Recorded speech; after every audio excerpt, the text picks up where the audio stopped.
கல்யாணமான அந்த கப்பிள்ஸ்க்கு best medicine for every problem, for any problem. ஒரு பார்ட்னருக்கு இன்ட்ரெஸ்ட் இருந்து இன்னொரு பார்ட்னருக்கு இன்ட்ரெஸ்ட் இல்லைன்னா அது எப்படி இருக்கும்? எக்ஸ்பெக்டேஷன் எங்க வைக்கிறீங்களோ அங்க ஏமாற்றமும் கண்டிப்பா வரும். வாரத்துக்கு ஒரு தடவை, மாசத்துக்கு 2 தடவை, 3 தடவை அப்படின்னு சொல்லி எத்தனை தடவைன்றது கிடையாது, எத்தனை தடவல் அப்படிங்கிறது தான்.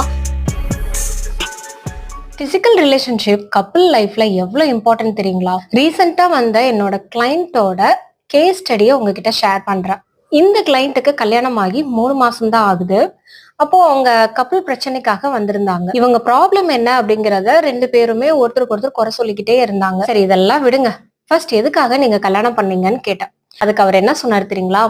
எனக்கு நல்லா சமைச்சு போடுவா, என் துணிமணி எல்லாம் துவைச்சு போடுவா அப்படின்னு சொன்னாரு. உடனே நான் அங்க வந்து இன்டரப்ட் பண்ணேன்.